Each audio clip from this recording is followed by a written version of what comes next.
প্রিয় ছাত্রছাত্রীরা, আজকে আমি নিয়ে এসেছি বর্ধমান ইউনিভার্সিটি বিএ প্রথম সেমেস্টার ইতিহাস মেজর এবং মাইনরের কিছু 2 নম্বরের প্রশ্নের উত্তর। প্রশ্নগুলি হলো, জৈন শব্দের উৎপত্তি কিভাবে হয়েছে? জিন শব্দ থেকে জৈন শব্দের উৎপত্তি হয়েছে। জিন শব্দের অর্থ জয়ী। যে ব্যক্তি আসক্তি, অহংকার, লোভ প্রভৃতি অন্তঃপ্রবৃত্তিগুলি জয় করেছেন তাকে জিন বা জিতেন্দ্রীয় আখ্যা দেওয়া হয়।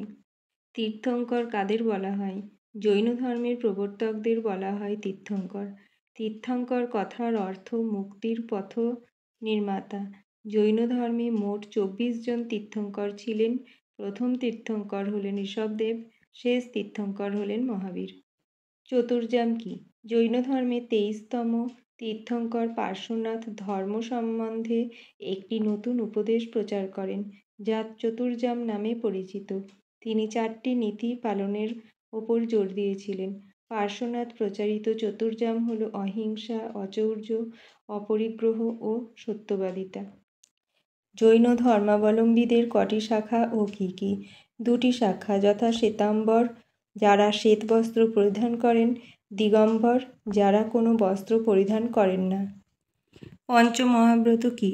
জৈন ধর্মে 23তম তীর্থঙ্কর পার্শ্বনাথ প্রবর্তিত চতুর্যাম নীতি, যথা অহিংসা, অচৌর্য, অপরিগ্রহ ও সত্যবাদিতার সঙ্গে 24তম তীর্থঙ্কর মহাবীর পঞ্চম নীতি হিসেবে ব্রহ্মচর্য পালনের আদর্শকে তুলে ধরেছিলেন। জৈন ধর্মে এই 5টি আদর্শ পঞ্চমহাব্রত নামে পরিচিত। জৈন ত্রিরত্ন কি? জৈনরা হিন্দুদের কর্মবাদে বিশ্বাসী ছিলেন।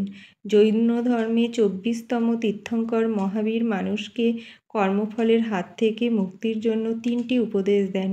এগুলি হলো সৎ বিশ্বাস, সৎ জ্ঞান ও সৎ আচরণ।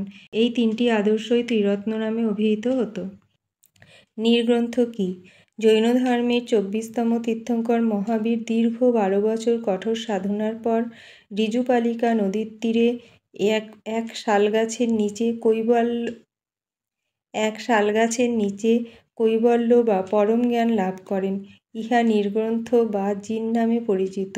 অর্থাৎ কঠোর তপস্যায় যারা সিদ্ধিলাভ করেন তাদের নির্গ্রন্থ বা গ্রন্থহীন বা সংসার বন্ধনহীন বলা হয়। জৈন ধর্মের মূল কথা কি? জৈন ধর্মের মূল কথা হলো অহিংসা, সত্যবাদিতা, অচৌর্য, অপরিগ্রহ। জৈন ধর্মে নির্বাণ বা মুক্তিলাভে 3টি পন্থা কি? সৎ জ্ঞান, সৎ কর্ম, সৎ ব্যবহার। জৈন ধর্মের প্রধান গ্রন্থ কি? অঙ্গ, উপাঙ্গ, মূল ও সূত্র। জৈন ধর্মগ্রন্থ এই 4টি ভাগে সংকলিত হয়েছে। কোন কোন রাজা জৈন ধর্ম গ্রহণ করেন? মগধের রাজা বিম্বিসার, অজাতশত্রু ও তার পুত্র উদয়ন, চন্দ্রগুপ্ত মৌর্য এবং নন্দরাজরা জৈন ধর্মের পৃষ্ঠপোষক ছিলেন। কল্পসূত্র গ্রন্থটি কে রচনা করেন? ভদ্রবাহু রচনা করেন। এটি একটি জীবনীমূলক গ্রন্থে। এতে জৈন তীর্থঙ্করদের, বিশেষ করে পার্শ্বনাথ এবং মহাবীরের জীবনী বর্ণিত হয়েছে।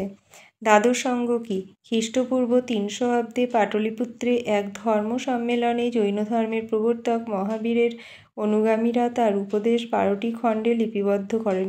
এগুলি দ্বাদশ অঙ্গ নামে পরিচিত। জৈন আগম বা জৈন সিদ্ধান্ত বলতে কী বোঝো? খ্রিস্টীয় 6ষ্ঠ শতকে গুজরাটের বলভিতে অনুষ্ঠিত দ্বিতীয় জৈন সংগীতিতে আবার নতুনভাবে জৈন ধর্মগ্রন্থ সংকলন করা হয়। বর্তমানে ওই সংকলন জৈন আগম বা জৈন সিদ্ধান্ত নামে পরিচিত। এই জৈন সিদ্ধান্ত অঙ্গ, উপাঙ্গ, মূল ও সূত্র নামে 4টি ভাগে বিভক্ত। শ্বেতাম্বর ও দিগম্বরের বৈশিষ্ট্যগুলি লেখো। শ্বেতাম্বর শূলভদ্রের নেতৃত্বাধীন জৈন সন্ন্যাসী পার্শ্বনাথকে অনুসরণ করতেন, শ্বেত বস্ত্র পরিধান করতেন। এরা হলেন উত্তর ভারতের জৈন সন্ন্যাসী।